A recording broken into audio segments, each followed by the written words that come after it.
喺日常生活中好多人都離唔開蛋嘅。雞蛋、鴨蛋、鵝蛋、鵪鶉蛋唔單止味道鮮美，而且營養豐富。咁有啲人話咧，鴨蛋、鵝蛋嘅營養最高都有啲人覺得普通雞蛋不如土雞蛋有營養。咁呢啲講法到底啱唔啱呢？另外咧，鹹雞蛋又有乜嘢需要注意嘅地方呢？大家好，我係謝醫生。呢一期嘅影片咧，就同大家講講各種蛋嘅營養特點以及佢食用時候嘅注意事項啦。咁各種蛋嘅營養咧，其實差別唔大㗎。但係咧，我哋想要了解唔同蛋之間嘅唔同咧，首先咧，我哋又要從呢個營養素嘅含量啦，同埋質量嚟睇啦。咁首先我哋講到蛋白質，其實咧，不管係雞蛋、鴨蛋定係鵪鶉蛋，咁唔同蛋嘅蛋白質含量咧，差別唔大㗎。一般喺13克每100克左右咧。咁其中雞蛋咧，100克中咧有12克嘅蛋白質，係含量最低嘅。咁鵝蛋咧，佢嘅蛋白質含量係最高嘅，大約係每100克有14克左右。等可以睇出嚟咧，其實最高同埋最低嘅差距咧，其實唔大㗎。咁脂肪咧唔同蛋品之間嘅脂肪含量差異咧，係稍為明顯一啲。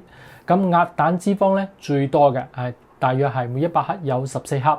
咁雞蛋咧相對最低，大約係每100克就係8.8克啫。咁維他命咧蛋品喺維他命含量上咧稍為有啲差異。咁雞蛋嘅維他命 D 含量咧大約係80個製單位，比其他蛋係高出30%㗎。咁鵝蛋同埋鴨蛋嘅維他命 B12咧係含量略為高啲。咁至於其他嘅脂溶性嘅一個維他命咧比如維他命 A 啊、E 啊、K 啊，咁唔同蛋品之間差別唔大㗎。咁然之後咧，我哋再講到呢個礦物質啦。咁雞蛋嘅鐵咧含量唔多㗎，淨係每100克有1.8毫克嘅啫。咁差唔多同瘦肉一樣。咁其他蛋品嘅鐵含量咧，大約都喺呢個水平。咁鋅咧，除咗火雞蛋稍微高啲之外咧，其他蛋差別唔大，大約係1.3%至1.6%㗎。咁鈣含量方面咧，雞蛋、鵝蛋、鴨蛋同埋鵪鶉蛋都喺60毫克每100克左右嘅啫，同牛奶差唔多。咁總體嚟講咧，從營養成分嚟睇咧，唔同蛋類之間嘅差別其實好細嘅。其實乜管係雞蛋、鴨蛋、鵪鶉蛋定係鵝蛋嘅營養構成咧，佢冇本質嘅差異。雖然咧，仲有啲其他唔同嘅蛋仲冇提到，但係咧，其實唔同蛋之間嘅營養咧係有少量區別。但係咧，一般嚟講，市面上有啲蛋好平，有啲蛋好貴。咁主要係因為佢係咪以物以稀為貴啫。其實咧，同營養價值咧冇太大嘅直接關係嘅。咁雖然咧蛋嘅營養豐富，但係咧從健康角度嚟講都有需要注意嘅地方。咁第一咧就係油炸雞蛋啦。咁高溫油炸咧，佢會破壞雞蛋嘅營養結構，產生一啲有害嘅物質。油炸嘅過程當中咧，蛋白質同埋脂肪咧喺高溫之下咧會發生變性。佢唔單止營養價值咧，佢會打折扣。同時咧，大量嘅油脂咧，佢會增加心血管嘅負擔。咁對一啲中老年人咧，其實就唔係咁好啦。咁第二咧，新雞蛋或者係半新嘅雞蛋，咁好多人認為咧，新雞蛋佢營養價值咁豐富，實際上咧，新雞蛋咧存在呢個細菌感染嘅風險。咁食用後咧，容易引發一啲腸胃唔舒服㗎。咁甚至係食物中毒。咁新雞蛋裏邊嘅抗生物素蛋白咧，仲會影響呢個部分營養嘅吸收。咁第三咧，無雞蛋同埋死胎蛋。咁呢一種咧就冇完全孵化嘅雞蛋嘅營養成分咧已經被呢個胚胎咧消耗殆盡啦。咁營養價值係遠低於新鮮嘅雞蛋㗎。今日危險就係咧，無雞蛋喺孵化嘅過程中咧，佢容易滋生細菌㗎。咁食用之後咧，可能會導致屙肚發熱呢症狀。第四咧就係變質嘅散黃蛋啦。因為儲存嘅時間過長咧，佢會導致呢個散黃蛋嘅。佢往往就係伴隨住呢個蛋白質變性啦，同埋細菌滋生㗎。咁呢一類咧雞蛋咧，一般嚟講有異味嘅，蛋白稀薄嘅，食用之後咧容易引起消化不良嘅。咁仲有啲朋友問謝醫生土雞蛋係咪比普通嘅雞蛋更加好咧？因為咧好多人覺得土雞蛋咧，佢嘅蛋殼顏色深，佢嘅蛋黃大而且紅潤，食起嚟香，就認為營養更好啦。咁其實唔係咁嘅喎，普通雞蛋同埋土雞蛋咧喺各種營養素含量咧，佢冇明顯嘅差別。土雞蛋嘅脂肪咧係比普通雞蛋咧係高大約1%嘅，咁膽固醇都略為高啲。咁規模化養殖嘅雞蛋咧，佢維他命同埋礦物質含量咧係甚至係高於呢個土雞蛋嘅。但土雞蛋食起嚟更香咧，只係因為佢多出嚟嗰啲脂肪同埋膽固醇。另外咧，土雞喺散養過程中咧，佢會食蟲同埋呢啲青草同埋飼料，其中一啲脂溶性嘅風味物質咧就會轉移到雞蛋裏邊咧，所以佢嘅口感咧會更加豐富啲。咁市面上咧仲有好多所謂嘅高端雞蛋啦，比如生雞蛋、綠色雞蛋、特別營養嘅雞蛋。咁實際上咧，只要符合安全標準，呢啲高端嘅雞蛋同普通雞蛋喺營養上咧，其實差距唔大㗎。接住咧，我哋嚟講講如何選購蛋先好。等第一咧就選乾淨嘅。咁有啲人覺得帶毛或者係帶啲雞屎嘅嗰啲蛋係咪更新鮮咧？其實咧唔乾淨嘅蛋咧，佢咁容易帶嚟健康風險㗎，係唔建議買㗎。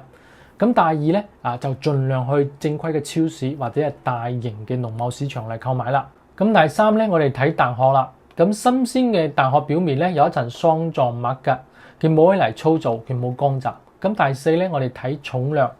咁同樣大細嘅蛋咧，越重咧一般就越新鮮，因為佢水分揮發少啊嘛。咁第五咧，我哋聽聲音，咁輕輕緊搖晃嘅蛋，如果冇聲咧，就講明新鮮嘅。咁如果有一啲水聲嘅，就講明呢個蛋裏邊咧呢個氣濕變大，可能唔新鮮。咁總體嚟講咧，呢個蛋同埋蛋之間嘅營養差別其實唔大嘅。咁有啲朋友可能會好奇啦，係嘛？點解佢覺得鹹鴨蛋會比鹹雞蛋更好食咧？咁其實咧，從加工工藝嚟講咧，從用嗰啲雞蛋醃鹹鴨蛋咧，其實都冇問題㗎。咁大家唔中意鹹雞蛋，係中意鹹鴨蛋咧，就係因為咧鹹蛋好食嘅關鍵就係呢個蛋黃。咁雞蛋嘅蛋黃咧，一般嚟講佔到整個蛋嘅30%，咁鴨蛋黃咧佔咗35%㗎。再加上咧，鴨蛋本身比雞蛋大，所以咧鹹雞蛋就冇鹹鴨蛋咁有吸引力啦。另外咧，鴨咧佢一般咧比雞咧食得咁多蟲㗎，所以咧佢鴨蛋本身咧佢又有咁明顯嘅腥味，等造成嗰啲鴨蛋或者皮蛋之後咧，呢個腥味咧就會去除咗。咁雖然話鹹鴨蛋好落飯都好好食，但係咧每日食一個鹹鴨蛋咧，可能真係會帶嚟一啲健康問題。咁膳食指南建議每人每日嘅鹽攝入量咧控制5克以內，咁相當於唔到一個啤酒瓶蓋嘅量。而一個鹹鴨蛋咧就相當於我哋攝入2克到5克嘅鹽啦。咁如果再加上其他嘅一啲菜咧，前日嘅鹽嘅攝入咧好容易超標嘅。咁過量鹽嘅攝入咧可能會帶嚟幾個風險啦。第一咧就唔利於我哋控制血壓啦。咁多項研究顯示咧，高鹽飲食咧，佢會增加高血壓嘅風險，係咪？加速我哋血管老化，仲有可能提高腦卒中嘅一個風險㗎。咁第二咧就誘發胃炎啦。咁鹽食多咗咧就會刺激胃黏膜，可能會導致胃壁細胞嘅脫落。